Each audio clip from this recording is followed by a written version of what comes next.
Mucho gusto, un placer. Mi nombre es Carlos Rodríguez, estudiante de Ingeniería Civil de la Escuela de Ingenieros Militares. En esta presentación voy a hablar sobre las curvas de remanso y los perfiles de gradiente de energía. Dos conceptos fundamentales para comprender cómo se comporta el flujo en los canales abiertos. Estos perfiles permiten analizar cómo varía el nivel del agua a lo largo del canal cuando se modifica la pendiente, la rugosidad o las condiciones del flujo. Conocerlos es esencial para el diseño de canales, vertederos, presas, alcantarillas y obras de drenaje, ya que permiten garantizar la seguridad hidráulica y la eficiencia del sistema. Continuemos.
Antes de tener las curvas de remanso y los perfiles de gradiente de energía, es importante recordar algunos conceptos básicos del flujo en canales abiertos. En un canal abierto, el agua fluye con una superficie libre, es decir, en contacto con la atmósfera. A lo largo del canal podemos identificar tres líneas fundamentales. La primera es la línea del fondo, que representa la pendiente del canal y se simboliza con S sub 0. La segunda es la línea de la superficie libre, que marca el nivel del agua en cada punto del canal. Esta línea puede ser horizontal, ascendente o descendente, dependiendo del tipo de flujo. Y la tercera es la línea de energía, que muestra cómo varía la energía total del flujo, considerando la energía potencial, la presión y la energía cinética. Esta línea suele estar por encima del nivel del agua y se representa como la línea de energía total. Otro concepto muy importante es el tirante, que es la profundidad del flujo de medida desde el fondo hasta la superficie libre. Cuando el tirante del agua se mantiene constante a lo largo del canal, el flujo se denomina uniforme y la profundidad correspondiente se llama tirante normal y está representado como un sub n. Si el tirante cambia de forma gradual, el flujo se llama gradualmente variado, mientras que si el cambio es brusco, como ocurre en un resalto hidráulico, hablamos de flujo rápidamente variado. En este tipo de análisis también intervienen las pérdidas por fricción, representadas con S sub F. que dependen de la rugosidad del canal y de la velocidad del agua. Finalmente, el símbolo Q representa el caudal, es decir, el volumen de agua que pasa por una sección del canal en un segundo. Todos estos conceptos se integran para poder comprender cómo se comportan las superficies del agua y cómo se forman las curvas de remanso en distintos tipos de canales.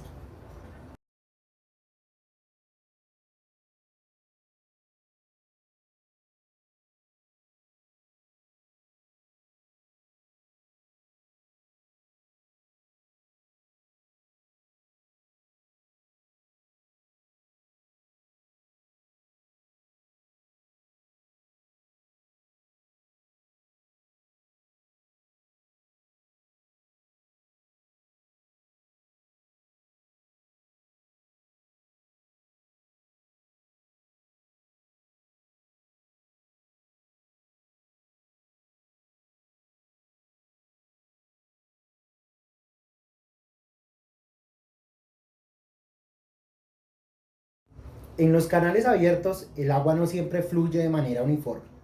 Cuando la profundidad cambia lentamente a lo largo del canal, por ejemplo, por un vertedero o una compuerta o un cambio de pendiente, hablamos de flujo gradualmente variado. En el flujo gradualmente variado se consideran como punto de partida las siguientes hipótesis. Primera hipótesis: la pérdida de altura en una sección es igual que la de un flujo uniforme con las mismas características de velocidad y radio hidráulico. Segunda hipótesis: la pendiente del canal es pequeña, generalmente menor al 10%. Esto quiere decir que la profundidad del flujo puede medirse vertical o perpendicularmente al fondo del canal y no se requiere hacer corrección por presión ni por arrastre del aire. Otra consideración importante es que el canal es prismático, es decir, el canal tiene alineamiento y forma constante. De igual manera, los coeficientes de distribución de la velocidad y el de rugosidad son constantes en el tramo considerado. Bueno, y entonces para describirlo utilizamos esta ecuación. Esta ecuación básicamente nos indica cómo cambia la profundidad del agua y depende de tres cosas. La pendiente del canal es S sub 0, las pérdidas por fricción es S sub F y la energía específica es 1 menos el número de Froude al cuadrado. Entonces, partiendo de esto, encontramos que la variación del tirante entre dos secciones con respecto a la longitud, a la distancia que los separa, no es otra cosa más que una diferencia de pendientes de fondo y de fricción con respecto a la energía específica, que es 1 menos el número de Froude al cuadrado. Esta es la ecuación de flujo gradualmente variado.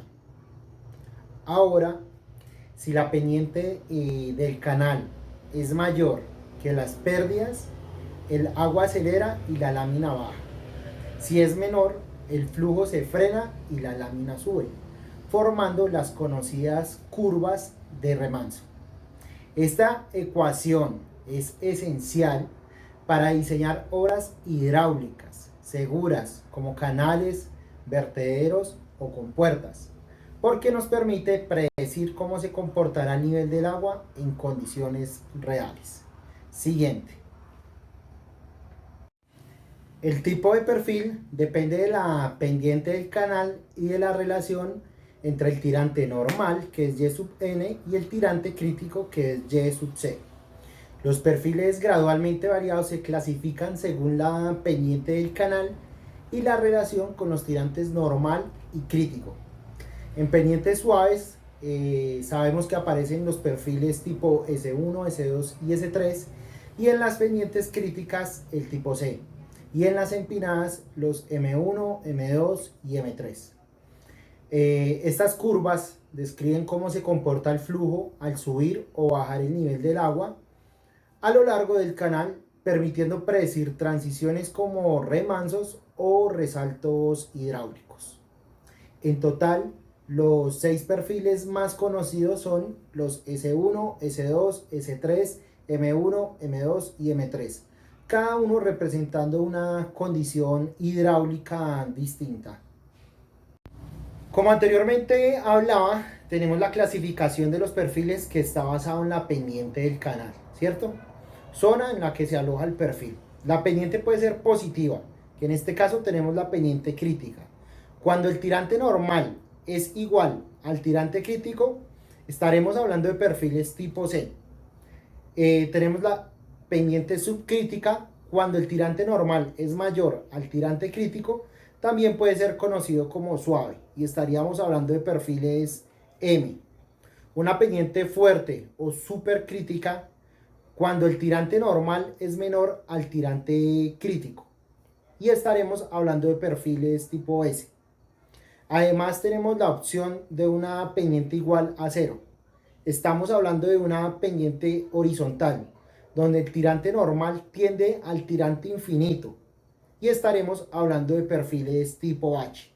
Y cuando la pendiente es negativa, estamos hablando de una pendiente adversa, donde el tirante normal no es físicamente posible y estaremos en presencia de perfiles tipo A. ¿Listo? Bueno, la formación de las curvas de remanso. Una curva de remanso se forma cuando el flujo disminuye su velocidad y aumenta el nivel del agua aguas arriba de una estructura de control, como una presa o un vertedero. Este fenómeno refleja cómo parte de la energía cinética del flujo se transforma en energía potencial. Por ejemplo, en un canal de pendiente suave con un vertedero, al final el agua se eleva antes de llegar a la estructura, generando una curva tipo S1. Analizar esta curva permite determinar la longitud del remanso, la altura del nivel del agua y el comportamiento del flujo, evitando desbordamientos y erosiones.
Aplicaciones en obras hidráulicas. Las curvas de remanso y los perfiles de gradiente de energía tienen aplicaciones prácticas muy importantes en la ingeniería hidráulica, como en el diseño de canales, vertederos. Se utilizan para determinar las longitudes de transición y las alturas de remanso cuando el flujo cambia de régimen. En el diseño de estructuras de control, como compuertas, diques o presas. Esto permite calcular con precisión el comportamiento del nivel del agua antes y después de la estructura.